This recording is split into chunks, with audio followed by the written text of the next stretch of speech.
Umaasa ang ilang kongresista na masisimulan na sa lalong madaling panahon ang impeachment trial ni Vice President Sara Duterte. Kasabay niyan, sumagot nga rin sila sa ilang mga pasaring ng Vice-Presidente. Nanindigan ang ilang kongresista na hindi politika ang dahilan ng pagsusulong nila ng impeachment complaint laban kay Vice President Sara Duterte. Sa isang bagong panayam, muli kasing iginiit ng Vice-Presidente na politically motivated umano ang impeachment at layo lang nito na matanggal umano ang frontrunner sa 2028 presidential elections.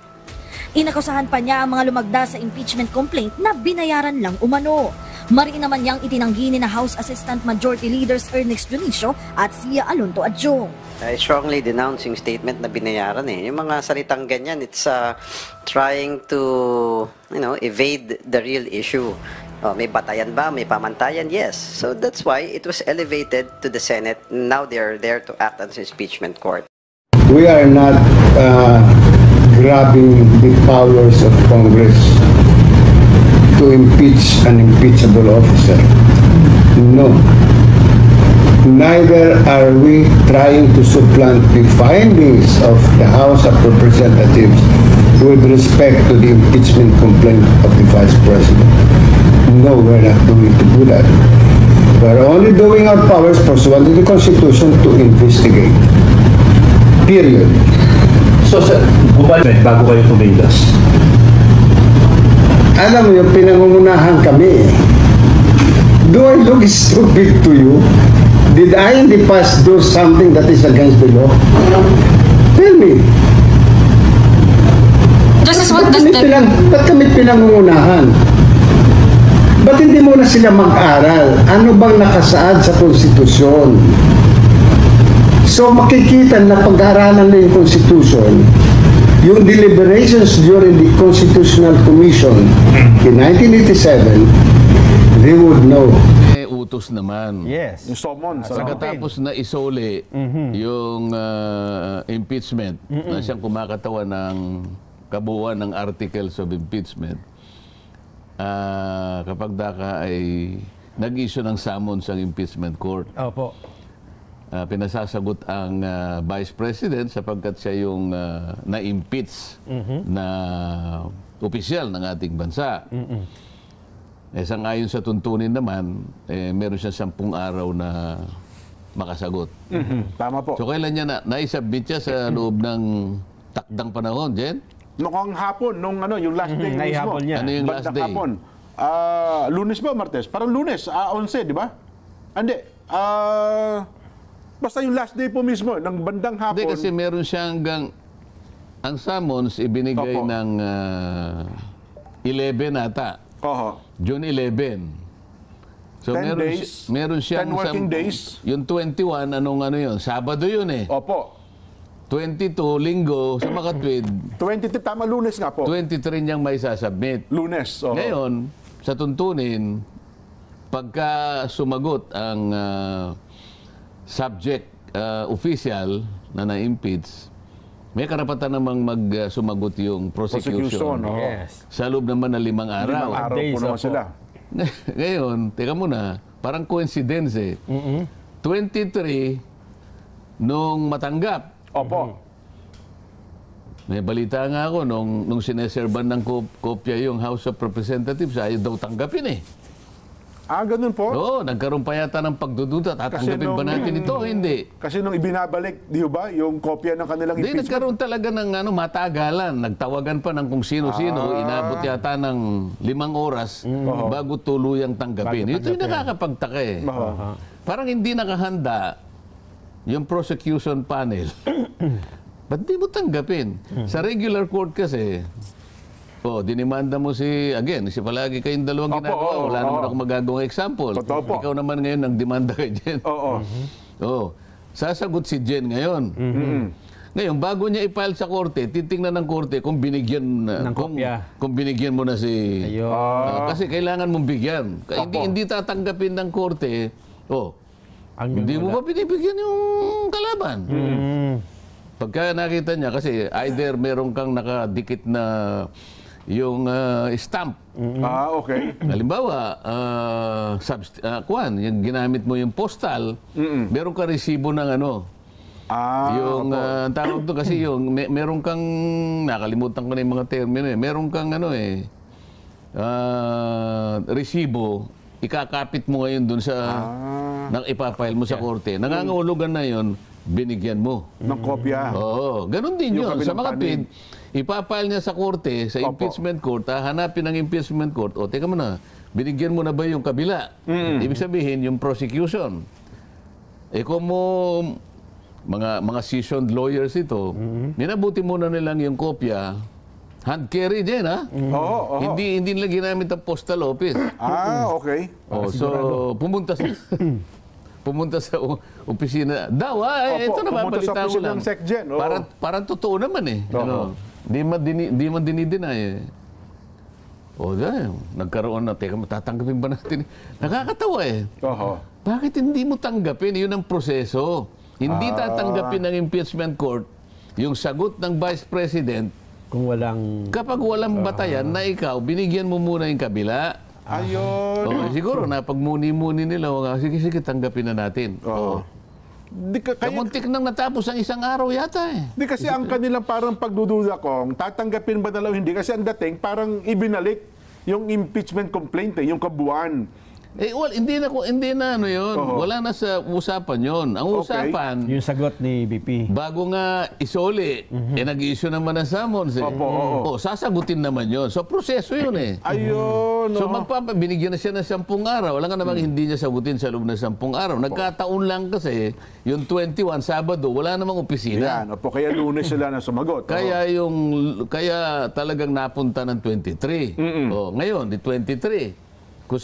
Kung sasagot ngayon ng House of Representatives, 5 araw, di 28. So na yun.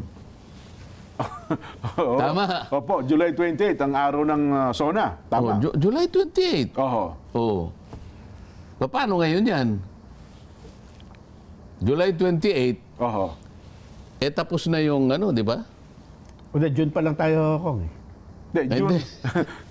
June 28 ang ibig ko. June 28. Opo. June 28 ang ibig ko sabihin. Di tapos. Kailan ang session ng Kailan yung regular session ng 28? Kasi nakasinid yan eh. Opo. Di ang papatak mo yan Nakumpus tuloy ako. June 28 ang ibig ko sabihin. Opo. Ngayon, ang regular session magsisimula nung halos ayon sa mandato ng Saligang Batas. Ano ba yun? Section 15, Article 6. Opo. Fourth Monday. Nagkataon yung fourth Monday, yung dinasona. Opo. 28 nga po yun ng Hulyo. Ngayon, yung pag ng 28 ngayon ang plaso ng prosecution. 5 days eh. Opo. June 28. Ano yung June 28? Anong araw yun? Ano na nga ba ngayon? 26 ngayon eh. 6. Papatak na linggo. Linggo nga. Sa linggo na. Ito linggo na darating na po. Kasi at 30 yung... at 30 yung Lunes eh. 27. 28 bukas. 28 bukas. Bukas. Bukas. 29. 30 yung Lunes. Sabado po pumatak yung 30, tapos na ang 19th Congress. Ayun na nga po, yung Lunes Sa at tanghaling tapat. Di ba ang pinag-uusapan natin, ano ba yung wakas ng 19th Congress at yun naman ang pagsisimula ng 20th Congress? Di ba? June 30 Kaya akala mo ng talaga, tanghaling tapat. parang isinulat sa talaga, parang kwentadong-kwentado eh. Sabi niya, Parang may hula eh. di ba nakita? Parang parang nakasulat sa 10 days kanya. Opo. Sinasabi nila, talaga yatang kinuwenta yata talaga ni Chisito eh, sabi niya. Malay mo, di ba? 10 days. June 11. Pumatak nung 23. 21. Opo. 21 Sabado. Opo. 22 Linggo. Opo. Naghintay siya ng Lunes, 23. 23. Pagkatapos ng 23, sasagot sa loob ng 5 araw, 22. magiging June 28 naman yan. Sabado na naman yan. So, linggo. Ang 29, Linggo. At 30. At 30, Lunes. tapos ang 19th Congress. Ano ngayon ang gagawin mo? Tapos na eh. Ayun na nga. Parang naggano lang, parang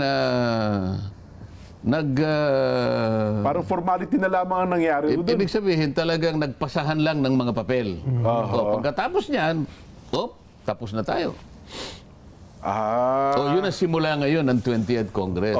Ngayon, yung pagsisimula ng 20th Congress, nakaano pa rin Naka-recess pa rin po kayo. Naka-recess Wala pa namang Kaya ang session nun. sinasabi ko, operationally, ibig sabihin, yung inaugural session, 1 month later. Yes po. Or July 28. July 28 ng Tama. umaga yan. Opo. So meron talagang interregnum. Merong pagitan. May pagitan talaga. Pagkatapos, ito ang issue hindi kinakailangan itawid mo. Teka, paano mo itatawid? Sige. Paano mo itatawid? Isang buwang singkad, sabi nga ng matatanda. Paano mo itatawid? Wala namang session. Hindi naman tatawag ng special session ng President. Yun naman Senado, merong karapatang tumawag ng session, special session, kahit walang tawag ang Presidente, kung ang gagawin mo ay salig doon sa mga kondisyon na nandun. Halimbawa, nawala ang Vice President. Kailangan maghirang tayo ng Vice President. Ayun, yun pala kababalian. Opo. Ay, medyo hindi na makaganap ang Pangulo sa kanyang katungkulan. Opo. Kailangan tayo magsesyon. Yung mga ganun. Ayun. Wala namang ganun Paano ngayong mabubuksan yung isang buwan?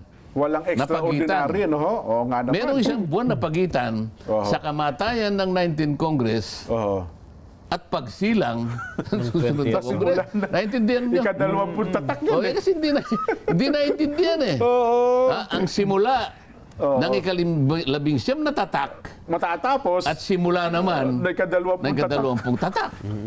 May isang buwang katahimikan. Kahit tayo lang nagkakaintindihan ng tatak Pero mga ating sa maliwanag na pag-uusap, di kaya natin dinidetalye para maintindihan ng kababayan natin. So, Medyo may kahirapan ito So paano mangyayari? Kasi sabi nga yun, Nelson, Ito ngayon ang labanan. may isang buwang katahimikan. Kahit isang araw na katahimikan, ibang usapan yun. Ay, opo naman. Yung pa kayang isang buwan na katahimikan, sa Biblia yun. Ang isang araw. Ay, opo, Ang isang araw na katahimikan, 1,000 taon. Opo. Kaya huwag niyong ginagawang maliit na bagay Malaking bagay po yung 30 araw na yun.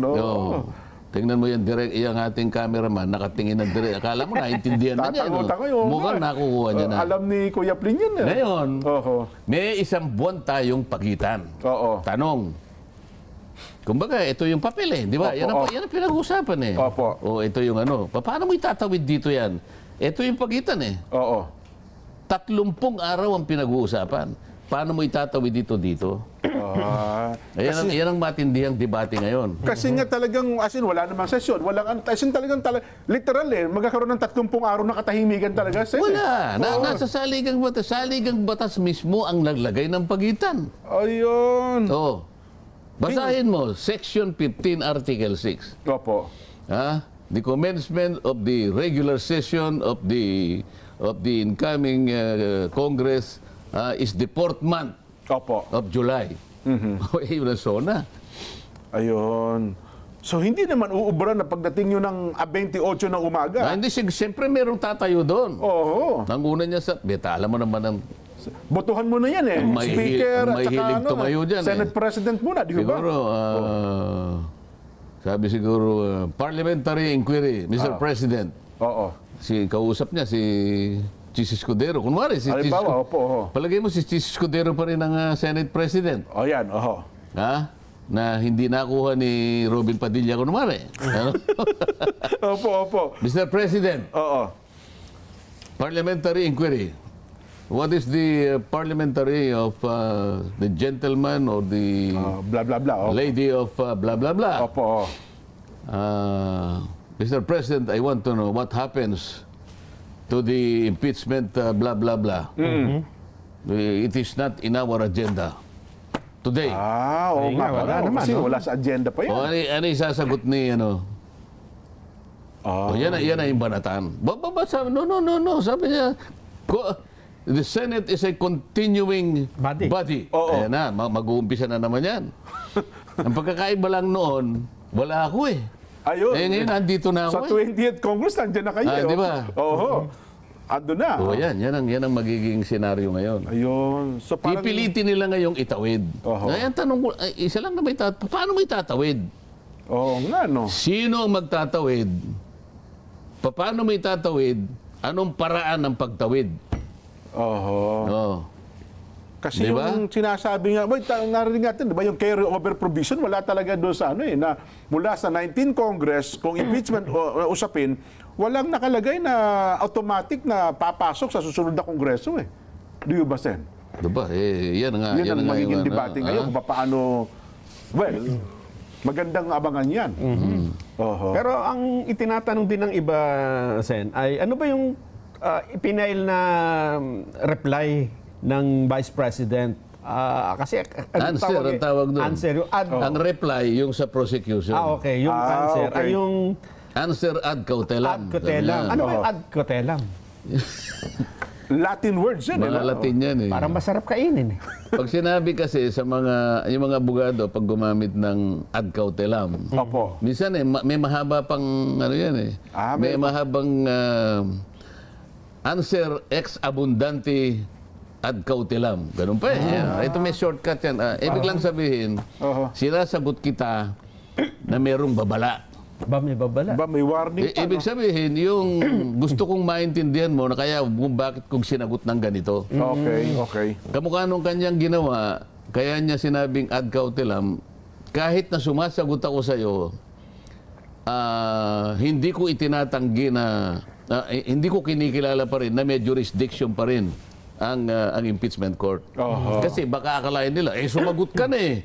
Di inaamin mo yung jurisdiction. Hindi kaya nga ad cautelam. Yun ang ano. May pasubali. Parang Yung pala ganun. ibig sabihin. Meron siyang itinitirang ano, hindi ko, sasagot ako, pero hindi ko kinikilala. Yun ang ad cautelam. Ayun. Di ba? So bagamat sumagot siya, hindi naman ibig Sa mga sabihin tweet, pag sinagot ko kanya, parang hindi ko dinideny. May denial ako dyan. Kaya meron siyang tinatawag na affirmative defenses. Meron siyang affirmative allegations, meron siyang affirmative defenses. Dito sa kanyang sinabi, may 3 ko nakita. Sabi niya, itong pang-apat na impeachment na ifinail ninyo, it is void ab initio. Sabi niya, yun ang una niyang ground. Opo. Kasi sabi niya, kaya void ab initio, you violated the 1-year ban rule. Di ba? Yung pinag-uusapan natin. Opo, ng impeachment. Kailangan isa. nating inuli. Bakit nila pinipilit na talagang yung pang-apat ay parang wala ng silbi?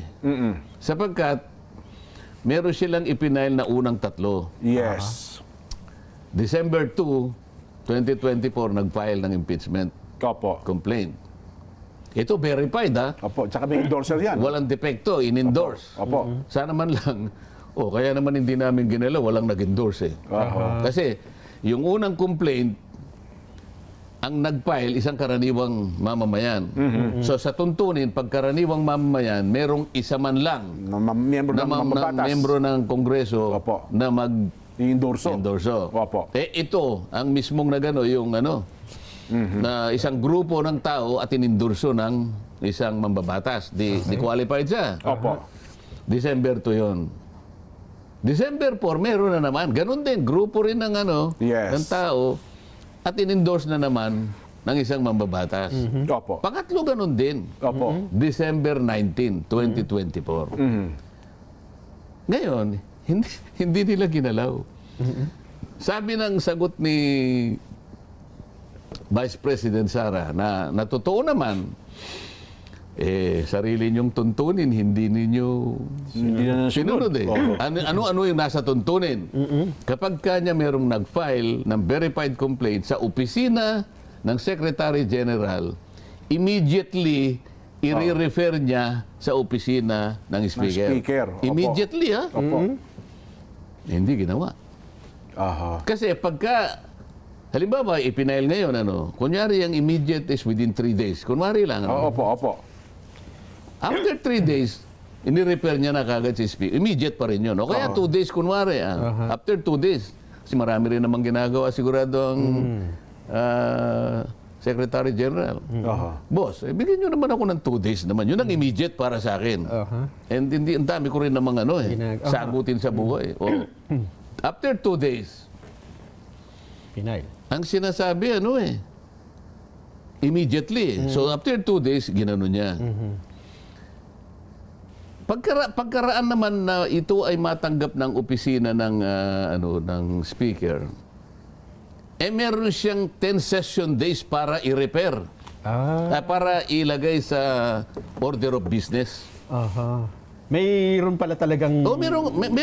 May mekanismo yan. May schedule talaga. Isasama mo siya sa order of business. Kasi ibabagsak niya sa Committee on Rules. Ang rules ang maglalagay sa order of business. O kaya nga merong first reading, may ganyan. May second reading, blah, blah, blah. Pagkatapos na ito'y mailagay sa order of business, o dinabasa yung impeachment, sasabihin ng kung sino yung presiding officer, to the Committee on Justice. Yun na yun. Ayun. Kasi within 3 session days naman, pagkatapos na mailagay sa order of business, kailangan i-repair mo sa Committee on Justice. So tatlong proseso. Hindi ngayon ginawa ng House of Representatives. Ang tanong, bakit hindi mo ginawa? Ayun